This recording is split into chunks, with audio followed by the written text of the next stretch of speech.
বঙ্গবন্ধুর আওয়ামী লীগ বলতে কোনো শুদ্ধ সহি শুদ্ধ আওয়ামী লীগ বলতে কিছু নেই। আওয়ামী লীগ মূলত একটি পেশিবাদী একটি অর্গান। আর আওয়ামী লীগ ফিরত আসলে কারোরই স্বাধীনতা এবং ইভেন নিজের জান মালের নিরাপত্তা থাকবে না। আওয়ামী লীগ এমন একটি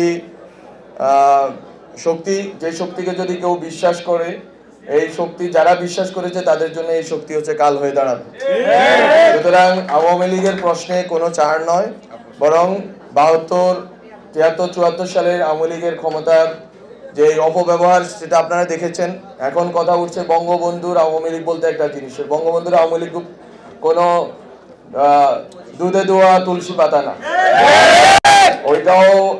ওইটা হচ্ছে প্রথম বাকশাল, প্রথম মুজিববাদের প্রথম রাজনৈতিক যেই বিকাশ ঘটেছিল, এটা ঘটেছিল শেখ মুজিবের আমলে। বিরোধী দলের নেতা কর্মীদের গুম খুন দর্শন করা হয়েছে শেখ মুজিবুর রহমানের আমলে। এটা আমাদের বারবার বলে যেতে হবে যে বঙ্গবন্ধুর আওয়ামী লীগ বলতে কোনো শুদ্ধ সহি শুদ্ধ আওয়ামী লীগ বলতে কিছু নেই। আওয়ামী লীগ মূলত একটি পেশিবাদী একটি অর্গান, এবং আপনারা ইতিমধ্যে প্রমাণ পেয়েছেন আওয়ামী লীগ কোনো দেশীয় শক্তি নয়। এটা মূলত এখানে বিদেশ থেকে ট্রান্সপ্লান্টেড একটা শক্তি। এখানে এই নিয়ন্ত্রণ, এই নাটাই ধরে রাখা হয়েছে দিল্লিতে, আর গুড়ি উড়ে বাংলাদেশে। এই গুড়ি আর এই বাংলাদেশে উঠতে দেওয়া হবে না। ফলে আমরা বলবো যে এই 72, 75-এ যেইভাবে নিপীড়ন চালানো হয়েছে জনগণের বিরুদ্ধে, বাংলাদেশের জনগণের বিরুদ্ধে, বাংলাদেশকে দিল্লির পদাবনত করে রাখা হয়েছিল। গত 16 বছরে যে এই ঘটনা ঘটানো হয়েছে, বারবার আওয়ামী লীগ যখনই সুযোগ পাবে এই দেশের জনগণের বিরুদ্ধে যাবে, এই দেশের সাধারণ মানুষের আকাঙ্ক্ষার বিরুদ্ধে যাবে। আমরা আওয়ামী লীগের বিরুদ্ধে, আওয়ামী ফ্যাসিজমের বিরুদ্ধে জয়ী হয়েছি। আমাদের মনে রাখতে হবে এই বিজয় হয়েছিল একটি রাজনৈতিক এবং একটি সংঘবদ্ধ লড়াইয়ের মাধ্যমে।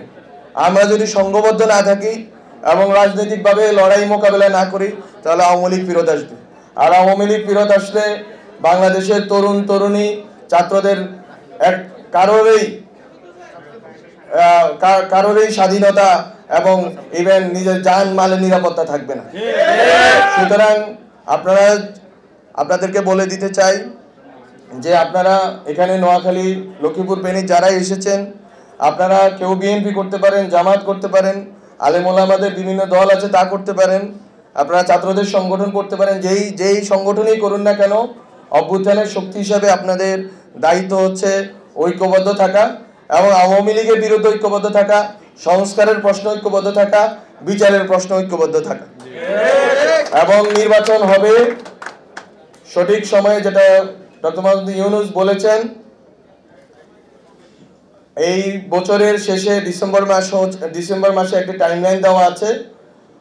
এই ডিসেম্বর টাইমলাইনের ভিতরেই নির্বাচন হবে। এই নির্বাচনের জন্য সবাই প্রস্তুতি নিন, এবং 16 বছর পরে বাংলাদেশে নির্বাচন হবে। জনগণ ভোটাধিকার প্রয়োগ করে তারা যাকে মনোনয়ন দিতে চান, তারা যাকে নির্বাচিত করতে চান, তাদেরকে সংসদে পাঠাবেন।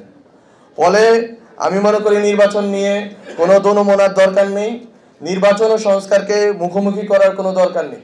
বরং নির্বাচন প্রশ্ন মোটামুটি একটি ঐকমত্যের জায়গায় এসে পৌঁছেছে।